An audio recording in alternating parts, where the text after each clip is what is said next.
जय श्री कृष्णा। राधे राधे। आइए आगे का महात्म्य प्रारंभ करते हैं। ऋषियों ने पूछा, सुजी, पापाचारपूर्ण बर्ताव करने से राजा वेन का आपने परिचय दिया, उस पापी को उस व्यवहार का कैसा फल मिला, वह भी आप हमें बतलाइए। सुजी बोले, ब्राह्मणों, पृथु जैसे सौभाग्यशाली और महात्मा पुत्र के जन्म लेने पर राजा वेन पाप रहित हो गया। उसे धर्म का फल प्राप्त हुआ। जिन नरेशों ने समस्त महापापों का उपार्जन किया, उनके वे पाप तीर्थ यात्रा से नष्ट हो गए और संतों का संग प्राप्त होने से पुण्य की प्राप्ति हुई और उसमें वृद्धि होती रही।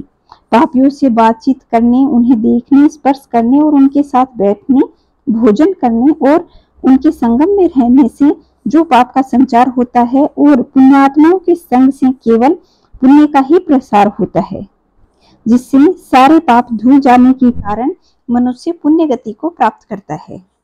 ऋषियों ने पूछा, महामते, पापी मनुष्य को परम सिद्धि प्राप्ति कैसे होती है, यह बात हमें बतलाइए।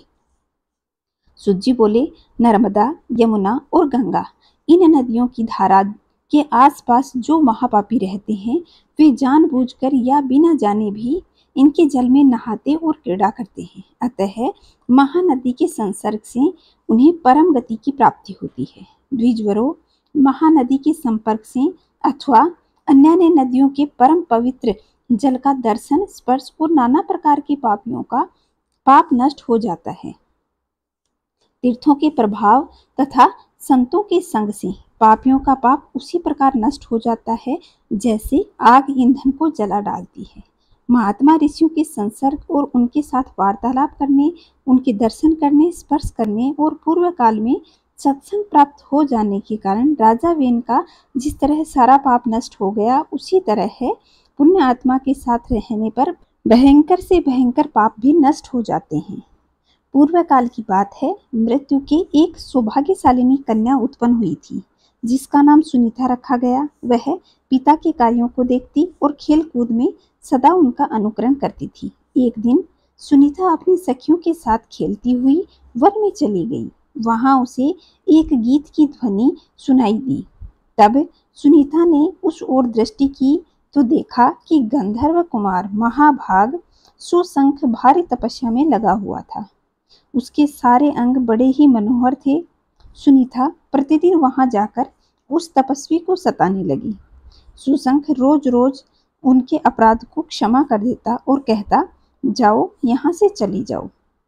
उनके यूं कहने पर वह बालिका कुपित हो जाती और बेचारे तपस्वी को पीटने लगती।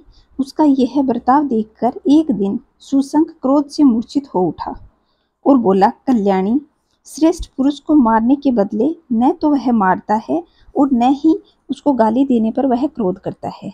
यही धर्म और मर्यादा है। पाप करने वाली सुनीता से ऐसा कहकर वह धर्मात्मा गंधर्व क्रोध से निवृत्त हो गया। उसे अबला स्त्री जानकर कुछ भी दंड नहीं दिया और लौट गया।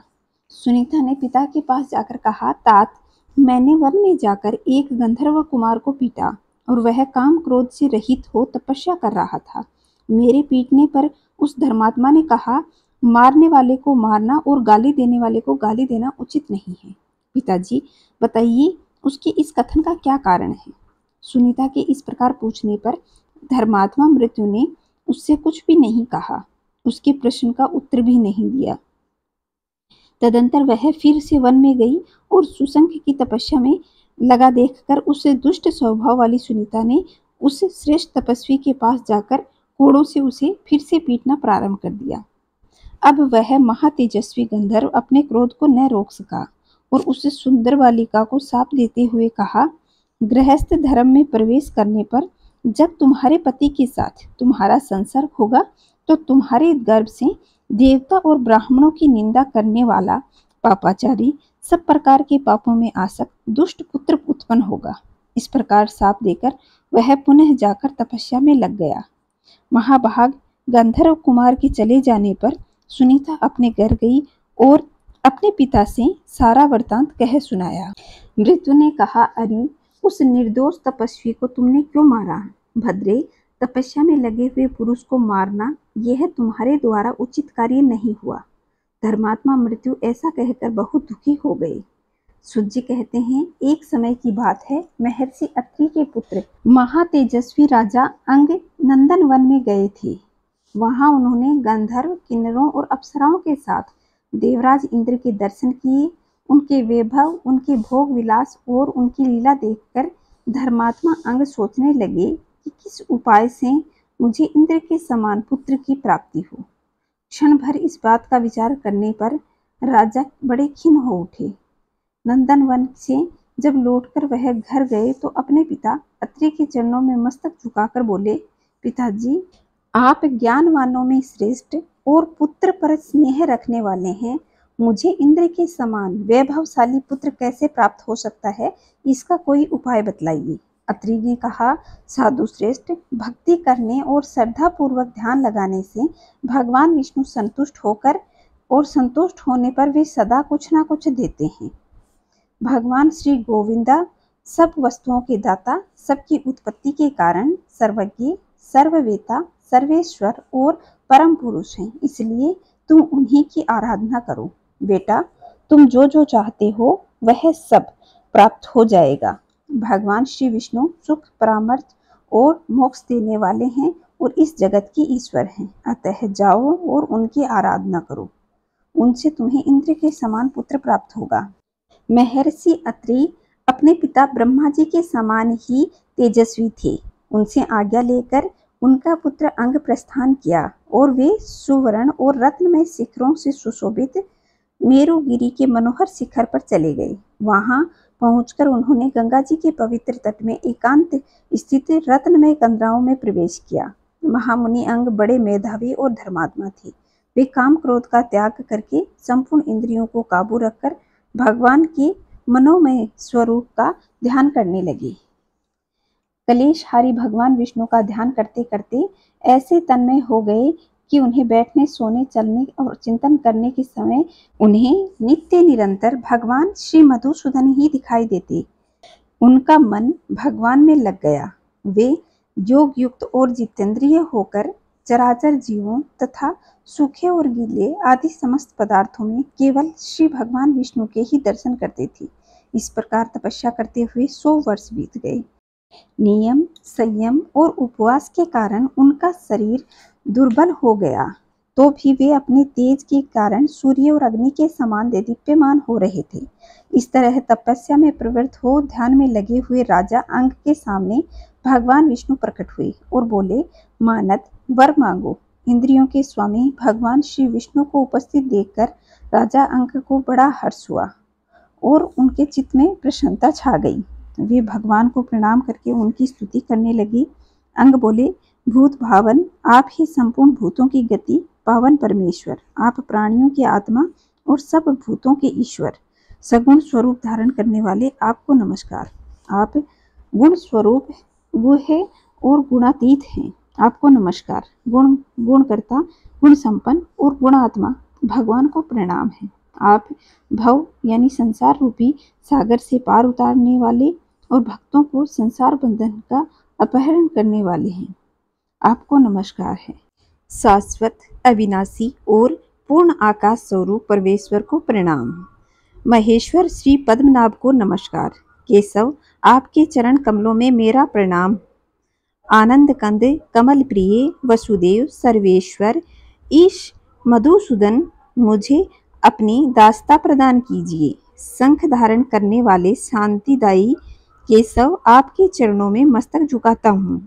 प्रत्येक जन्म में मुझ पर कृपा कीजिए। मेरे स्वामी पद्मनाभ, संसार रूपी दुख अग्नि के ताप से मैं दग्ध हो रहा हूँ। आप ज्ञान रूपी मेघ की धारा से मेरे तापत मन को शांत कीजिए और मुझ दीन को अपनी शरण में लीजिए। अंग के मुख से यह स्तोत्र सुनकर भगवान ने अंग को अपने श्री विग्रह का दर्शन कराया। उनका मेघ के समान श्याम और महाओजस्वी शरीर था। हाथ में शंख, चक्र, गदा, पद्म शोभा दे रहे थे। सब और महान प्रकाश छा रहा था। श्री भगवान गरुड़ की पीठ पर बैठे हुए थे। अंगों में सब प्रकार के आभूषण शोभा पा रहे थे। हार, कंकन, कुंडलों से शोभित और वनमाला से उज्जवल उनका दिव्य रूप बड़ा ही सुंदर जान पड़ रहा था। भगवान जनार्दन अंग के सामने विराजमान थे। श्रीवत्स नामक चिन्ह और पुण्यमयी कौस्तुभ माला उनके अंग की शोभा बढ़ा रही थी। वे सूर्यदेव श्री हरि समस्त अलंकारों की शोभा से संपन्न अपने श्री विग्रह की झांकी कराकर ऋषि श्रेष्ठ अंग से बोले, महाभाग, मैं तुम्हारी तपस्या से संतुष्ट हूँ, तुम कोई उत्तम वर मांग लो। अंग ने भगवान के चरण कमलों में बारंबार प्रणाम किया और अत्यंत हर्ष से भरकर कहा, देवेश्वर, मैं आपका दास हूँ। यदि आप मुझे वर देना चाहते हैं तो जैसी शोभा स्वर्ग में संपूर्ण तेज से संपन्न इंद्र की है, वैसी ही शोभा पाने वाला एक सुंदर पुत्र मुझे देने की कृपा करें। वह पुत्र संपूर्ण लोकों की रक्षा करने वाला होना चाहिए। इतना ही नहीं, वह बालक समस्त देवताओं का प्रिय, ब्राह्मण भक्त, दानी, त्रिलोकी का रक्षक, सत्य धर्म का निरंतर पालन करने वाला, यजमानों में श्रेष्ठ, त्रिभुवन की शोभा बढ़ाने वाला, अद्वितीय शूरवीर, वेदों का विद्वान, सत्य प्रतिज्ञ, जितेंद्रिय, शांत, तपस्वी और सर्वशास्त्र विशारद हो। प्रभो, यदि आप वर देने के लिए उत्सुक हो तो मुझे ऐसा ही पुत्र होने का वरदान दीजिए। भगवान वसुदेव बोले, महामते, तुम्हें इन सद्गुणों से युक्त उत्तम पुत्र की प्राप्ति होगी। वह अत्रि वंश का रक्षक और संपूर्ण विश्व का पालन करने वाला होगा। तुम भी मेरे परम धाम को प्राप्त होगे। इस प्रकार वरदान देकर भगवान विष्णु अंतर्धान हो गए। यह था आज का महात्म्य। आइए अब रसपान कीजिए आज की पावन कथा का। एक राजा था। वह बहुत न्यायप्रिय और प्रजा का वत्सल तथा बड़ा ही धार्मिक स्वभाव का था। वह नित्य अपने इष्ट देव की बड़ी श्रद्धा से पूजा पाठ करता और उन्हें याद करता। एक दिन इष्ट देव ने प्रसन्न होकर उसे दर्शन दिए और कहा, राजन, मैं तुमसे बहुत प्रसन्न हूँ। बोलो, तुम्हारी कौन सी इच्छा है? प्रजा को चाहने वाला राजा बोला कि भगवान, मेरे पास आपका दिया हुआ सब कुछ है। आपकी कृपा से राज्य में सब प्रकार की सुख और शांति है। फिर भी मेरी एक इच्छा है, जैसा आपने मुझे दर्शन देकर धन्य किया है, वैसे ही आप मेरी प्रजा को भी अपने दर्शन दीजिए। तो भगवान ने कहा, यह तो संभव नहीं है। ऐसा कहते हुए भगवान ने राजा को बहुत समझाया, परंतु प्रजा को चाहने वाला राजा भगवान से जिद करने लगा। आखिर भगवान को अपने साधक के सामने झुकना पड़ा और बोले, ठीक है, कल अपनी सारी प्रजा को उस पहाड़ी पर ले आना और मैं पहाड़ी के ऊपर सभी को दर्शन दे दूंगा। यह सुनकर राजन बड़ा ही प्रसन्न हुआ और भगवान को धन्यवाद दिया। अगले दिन सारे नगर में ढिंढोरा पिटवा दिया कि कल सभी पहाड़ के नीचे मेरे साथ पहुंचे, वहां भगवान आप सबको दर्शन देंगे। दूसरे दिन राजा अपनी समस्त प्रजा और स्वजनों के साथ पहाड़ी की ओर चलने लगे। चलते चलते रास्ते में एक स्थान पर तांबे के सिक्कों का एक पहाड़ दिखाई दिया। प्रजा में से कुछ लोग उसकी ओर भागने लगे। तभी ज्ञानी राजा ने सबको सतर्क किया और कहा कि कोई भी उस ओर ध्यान न दे, क्योंकि तुम सब भगवान से मिलने जा रहे हो। इन तांबों के सिक्कों के पीछे अपने भाग्य को लात मत मारो। परंतु लोभ लालच में वशीभूत प्रजा में से कुछ एक लोग तांबे के सिक्कों की पहाड़ी की ओर भागने ही लगे और सिक्कों की गठरी बनाकर अपने घर की ओर चलने लगे। वे मन में सोच रहे थे, पहले ये सिक्के समेट लें, भगवान से तो फिर कभी मिल ही लेंगे। राजा खिन्न मन से आगे बढ़े। कुछ दूर चलने पर चांदी के सिक्कों का चमचमाता हुआ पहाड़ दिखाई दिया। इस बार बहुत से प्रजाजन जो बचे हुए थे वह भी उस ओर भागने लगे और चांदी के सिक्कों की गठरी बनाकर अपने घर की ओर चलने लगे। उनके मन में विचार आ रहा था कि ऐसा मौका बार बार नहीं मिलेगा। चांदी के इतने सारे सिक्के फिर नहीं मिलेंगे, भगवान तो फिर कभी मिल ही जाएंगे। इस प्रकार कुछ दूर चलने पर सोने के सिक्कों का पहाड़ नजर आया। अब प्रजाजनों में बचे हुए सारे लोग और राजा के स्वजन भी उस ओर भागने लगे। वे भी दूसरों की तरह सिक्कों की गठरियां लाद लाद कर अपने घरों की ओर जाने लगी। केवल राजा और रानी ही शेष रह गई। राजा रानी से कहने लगे, देखो कितने लोभी लोग हैं, भगवान से मिलने का महत्व ही नहीं जानते। भगवान के सामने सारी दुनिया की दौलत फीकी है। सही बात है। ऐसा कहते हुए रानी ने राजा की बात का समर्थन किया और आगे बढ़ने लगी। कुछ दूर चलने पर राजा और रानी ने देखा कि एक सप्तरंगी आभा बिखेरता हुआ हीरों का पहाड़ था। अब तो रानी से भी रहा नहीं गया और हीरों के आकर्षण से वह भी उसकी ओर दौड़ चली और हीरों की गठरी बनाने लगी। फिर भी उसका मन नहीं भरा तो साड़ी के पल्लू में बांधने लगी। वजन के कारण रानी के वस्त्र देह से अलग हो गए, परंतु हीरों की तृष्णा अभी भी नहीं मिट रही थी। यह देख राजा को अत्यंत ग्लानि और विरक्ति हुई। वे बड़े दुख मन से भगवान के सामने चले गए। वहां सचमुच भगवान खड़े हुए इंतजार कर रहे थे।